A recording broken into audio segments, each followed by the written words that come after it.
Hey there science fans, आज हम explore करेंगे एक इंटरेस्टिंग वर्ल्ड जिसका नाम है फिल्म प्लाटीहेलमिंथेस, जिनको हम फ्लैटवर्म्स भी कहते हैं।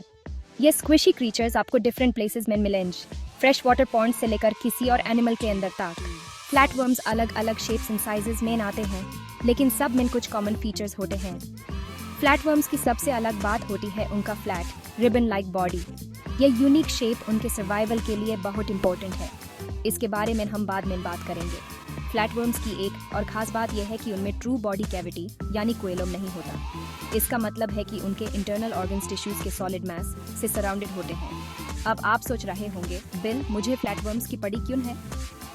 पहली बात तो यह है कि ये सुपर कूल है, लेकिन इम्पोर्टेंट ये है कि कुछ फ्लैटवर्म्स पैरासाइट्स होते हैं जो ह्यूमंस और एनिमल्स को इन्फेक्ट कर सकते हैं। इन पैरासाइट्स के ये बारे में जाना बहुत इम्पोर्टेंट है इफेक्टिव ट्रीटमेंट्स बनाने के लिए। कुछ एग्जांपल्स ऑफ फ्लैटवर्म्स जो आपके नीट एग्जाम के लिए इम्पोर्टेंट हैं वो हैं प्लानारिया, फशियोला और टेनिया। तो get ready to learn all about the amazing world of flatworms. अपने हाथ ऊपर करो एवरीवन। देखो कैसे आपका लेफ्ट और राइट साइड एक दूसरे का मिरर इमेज है। इसको कहते हैं बिलैटरल सिमेट्री, और ये बहुत सारे एनिमल्स की एक इम्पोर्टेंट कैरेक्टरिस्टिक है, इंक्लूडिंग फ्लैटवर्म्स। कुछ सिंपल ऑर्गेनिजम्स जिनमें रेडियल सिमेट्री होता है, जैसे स्टारफिश, उनके अनलाइक बिलैटरली सिमेट्रिकल एनिमल्स का एक क्लियर हेड और टेल होता है, साथ ही साथ टॉप और बॉटम भी। ये body plan efficient movement and coordination में हेल्प करता है। इमेजिन करो, अगर आपके लेग्स एक सर्कल में होते तो सीधा चलना कितना मुश्किल होता। बिलैटरल सिमेट्री की वजह से हेड एंड में स्पेशलाइज्ड सेंसरी ऑर्गन्स डेवलप होते हैं जो एनिमल्स को नेविगेट करने और खाना ढूंढने में हेल्प करते हैं। It's all about efficiency folks. अब बात करते हैं उस मिसिंग बॉडी कैविटी की। फ्लैटवर्म्स एक्वेलोमेट्स होते हैं, मतलब उनके गुट और बॉडी वॉल के बीच में फ्लूइड फिल्ड स्पेस नहीं होता। आपको लगेगा कि ये डिसएडवांटेज है, लेकिन ये उनके लिए काफी हेल्पफुल होता है। एक तो इसकी वजह से वो बहुत फ्लेक्सिबल होते हैं। वो इतनी टाइट स्पेसेस में स्क्वीज कर सकते हैं जहां और एनिमल्स सोच भी नहीं सकते। ऐसे समझो फ्लैटवर्म्स उन इन्फ्लेटेबल डांसिंग ट्यूब मेन की तरह होते हैं जो आपको कार डीलरशिप्स में दिखते हैं। वो बिना किसी प्रॉब्लम के किसी भी डायरेक्शन में बेंड एंड ट्विस्ट हो सकते हैं। ऑफ कोर्स एक्वेलोमेट होने के कुछ डिसएडवांटेजेस भी हैं। फॉर एग्जांपल, बिना बॉडी कैविटी की फ्लैटवर्म्स में ऑक्सीजन और न्यूट्रिएंट्स को ट्रांसपोर्ट करने की एबिलिटी लिमिटेड होती है, लेकिन डोंट वरी, उनके पास और भी ट्रिक्स हैं। Time for some introductions. मिलिए प्लानारिया, फशियोला और टेनिया से 3 फ्लैटवर्म्स जिनको आपको अपने नीट एग्जाम के लिए डेफिनेटली जाना चाहिए। प्लानारिया फ्री लिविंग फ्लैटवर्म्स का बेस्ट एग्जाम्पल है। एपी इनको फ्रेश वाटर पॉन्ड्स और स्ट्रीम्स में ग्लाइड करते हुए खाना ढूंढते हुए देख सकते हैं। दूसरी तरफ फशियोला एक पैरासिटिक फ्लूक है जो शीप और दूसरे ग्रेजिंग एनिमल्स के लिवर को इन्फेक्ट करता है। ये एक नास्टी पीस ऑफ वर्क है जो सीरियस हेल्थ प्रॉब्लम्स कॉज कर सकता है। और फिर आता है टेनिया, द टेपवर्म। ये क्रीपी क्रॉलर वर्टिब्रेट्स के इंटेस्टिन्स में रहता है, इंक्लूडिंग ह्यूमंस। ये अपने होस्ट के डाइजेस्टिव सिस्टम से डायरेक्ट न्यूट्रिएंट्स अब्सॉर्ब करता है, जो कि प्रिटी ग्रोस है। याद रखिए, ये तो सिर्फ कुछ एग्जांपल्स हैं फ्लैटवर्म्स की अमेजिंग डाइवर्सिटी के। हजारों और स्पीसीज हैं, और हर एक की अपनी यूनिक एडेप्टेशंस एंड लाइफस्टाइल है। सेक्शन 5, फ्लैटवर्म्स फ्लैट क्यों होते हैं? हम पहले ही जान चुके हैं कि फ्लैटवर्म्स फ्लैट होते हैं, लेकिन क्या आपने कभी सोचा है क्यों? ये कोई इत्तेफाक नहीं है फोल्क्स। उनका flattened shape actually gas exchange के लिए एक ब्रिलियंट एडेप्टेशन है। याद है हमने बात की थी कि फ्लैटवर्म्स में सर्कुलेटरी सिस्टम नहीं होता, तो उन्हें ऑक्सीजन अपने सेल्स तक पहुंचाने के लिए डिफ्यूजन पर डिपेंड करना पड़ता है।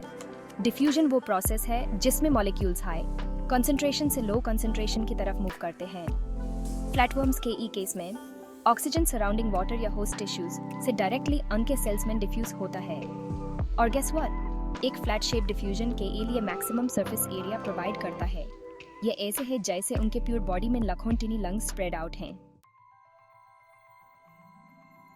सेक्शन 6, जर्म लेयर्स, लाइफ के ई building blocks.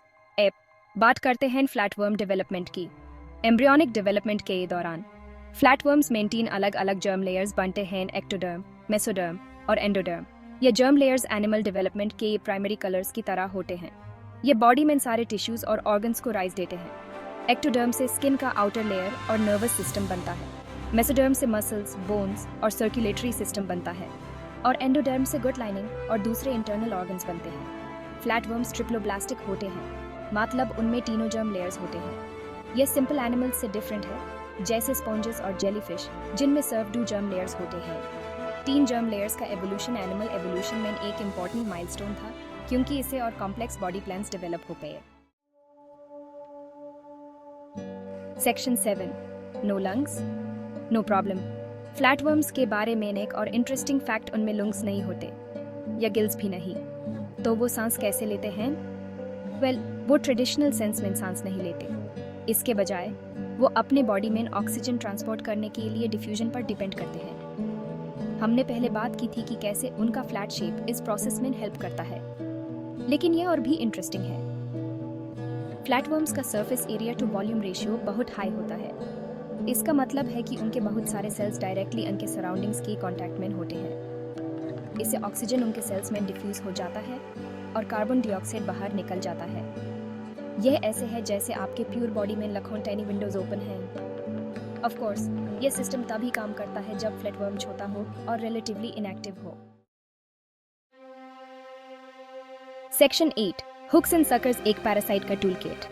Let's face it, parasites gross होते हैं, लेकिन वो सक्सेसफुल भी होते हैं, और उनकी सक्सेस का एक रीजन है उनके remarkable adaptations for survival inside their hosts. For example tapeworms को ले लो। इन इंटेस्टिनल पैरासाइट्स का एक टफ आउटर लेयर होता है जिसको टेगुमेंट कहते हैं, जो उन्हें उनके होस्ट के डिजेस्टिव एंजाइम से प्रोटेक्ट करता है। उनके हेड पे हुक्स और सकर्स भी होते हैं जिनको स्कोलेक्स कहते हैं, जिनकी मदद से वो इंटेस्टिनल वॉल से टाइटली अटैच हो जाते हैं। एक बार जब वो अटैच हो जाते हैं तो वो अपने होस्ट के डाइजेस्टिव सिस्टम से डायरेक्ट न्यूट्रिएंट्स अब्सॉर्ब कर सकते हैं बिना खाने के। फ्लूक्स एक और टाइप के पैरासिटिक फ्लैटवर्म, उनकी अपनी एडेप्टेशंस होती हैं। उनके लाइफ साइकिल में अक्सर मल्टीपल होस्ट्स होते हैं और वो अपने होस्ट के इम्यून सिस्टम से बचने के लिए क्लेवर वेज इवॉल्व कर चुके हैं। Talk about being a survivor.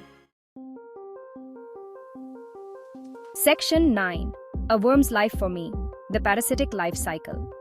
Parasitic flatworms का लाइफ साइकिल कॉम्प्लेक्स होता है जिसमें अक्सर मल्टीपल होस्ट्स इन्वॉल्व होते हैं। फॉर एग्जाम्पल लिवर फ्लूक, फशियोला हेपाटिका को ले लो। एडल्ट फ्लूक्स इन्फेक्टेड शीप के बाइल डक्ट्स में रहते हैं, यहाँ वो सेक्सुअली रिप्रोड्यूस करते हैं। उनके एग्स शीप के फेसेस में रिलीज होते हैं और उनसे फ्री स्विमिंग लार्वे हैच होते हैं जिनको मिरासिडिया कहते हैं। ये मिरासिडिया फ्रेश वाटर स्नेल्स को इन्फेक्ट करते हैं जो इंटरमीडिएट होस्ट्स का काम करते हैं। स्नेल के अंदर मिरासिडिया डेवलप होकर एक और लार्वल स्टेज में बदल जाते हैं जिनको सरकारिया कहते हैं। सरकारिया स्नेल से निकलकर एक्वाटिक वेजिटेशन पे इंसिस्ट हो जाते हैं और मेटासरकारिया बना लेते हैं। शीप इन मेटासरकारिया को ग्रेजिंग के दौरान खा लेते हैं और इन्फेक्ट हो जाते हैं। मेटासरकारिया शीप के इंटेस्टिन में एक्सिस्ट होते हैं और लिवर में माइग्रेट कर जाते हैं, जहां वो मैच्योर होकर अडल्ट फ्लूक्स बन जाते हैं और फिर से साइकिल शुरू हो जाता है। Section 10 Undercooked food and unwanted guests. Humans में पैरासिटिक फ्लैटवर्म्स का इन्फेक्शन अक्सर अंडरकुक्ड फूड खान से होता है। For example tapeworm infection raw या अंडरकुक्ड बीफ, पोर्क या फिश खान से हो सकता है जिसमें टेपवर्म लर्वे हो। ये लर्वे ह्यूमन इंटेस्टाइन में डेवलप होकर एडल्ट टेपवर्म्स बन सकते हैं, जिसे एब्डोमिनल पेन, डियरिया और वेट लॉस जैसे सिम्टम्स हो सकते हैं। ह्यूमंस में फ्लैटवर्म्स का इन्फेक्शन कंटामिनेटेड वाटर के ही कॉन्टैक्ट से भी हो सकता है। फॉर एग्जाम्पल शिस्टोसोमियासिस एक डिजीज जो पैरासिटिक फ्लैटवर्म्स की वजह से होता है, जिनको शिस्टोसोमिस कहते हैं, कंटामिनेटेड फ्रेश वाटर के कॉन्टैक्ट से स्प्रेड होता है जिसमें इन्फेक्टेड स्नेल्स हों। पैरासिटिक फ्लैटवर्म इन्फेक्शन से बचने का सबसे बेस्ट तरीका है गुड हाइजीन प्रैक्टिस करना और सारा खाना प्रॉपर्ली कुक करना। Section 11 that's all folks. तो ये था हमारा whirlwind tour of phylum Platyhelminthes. आज हमने बहुत कुछ कवर किया है, तो चलिए की पॉइंट्स रिकैप कर लेते हैं। फ्लैटवर्म्स बिलैटरली सिमेट्रिकल अक्वालोमेट एनिमल्स हैं जिनके पास एक flat ribbon like body shape होता है। उनमें स्पेशलाइज्ड सर्कुलेटरी और रेस्पिरेटरी सिस्टम्स नहीं होते और वो गैस एक्सचेंज के लिए डिफ्यूजन पर डिपेंड करते हैं। फ्लैटवर्म्स ट्रिप्लोब्लास्टिक होते हैं, मतलब उनमें 3 जर्म लेयर्स होते हैं। कुछ फ्लैटवर्म्स फ्री लिविंग होते हैं, जबकि कुछ पैरासाइट्स होते हैं जो ह्यूमंस और दूसरे एनिमल्स को इन्फेक्ट कर सकते हैं। पैरासिटिक फ्लैटवर्म्स ने अपने होस्ट्स में सर्वाइवल के लिए रिमार्केबल एडेप्टेशंस इवॉल्व की हैं, जैसे हुक्स, सकर्स और एक tough outer tegument. Human infections with parasitic flatworms undercooked food, खान से या कंटेमिनेटेड वाटर के ई कांटेक्ट से हो सकते हैं। याद रखिए, फ्लैटवर्म्स की कैरेक्टरिस्टिक्स और एडेप्टेशंस को समझना आपके नीटी एग्जाम के लिए बहुत इंपॉर्टेंट है। अन एग्जाम्पल्स भी ध्यान दीजिए जो हमने डिस्कस किए, जैसे प्लानारिया, फशोला और तेनिया, और अलग अलग टाइप्स के पैरासिटिक एडेप्टेशंस को रिवाइज करना न भूलें। Good luck and keep on learning.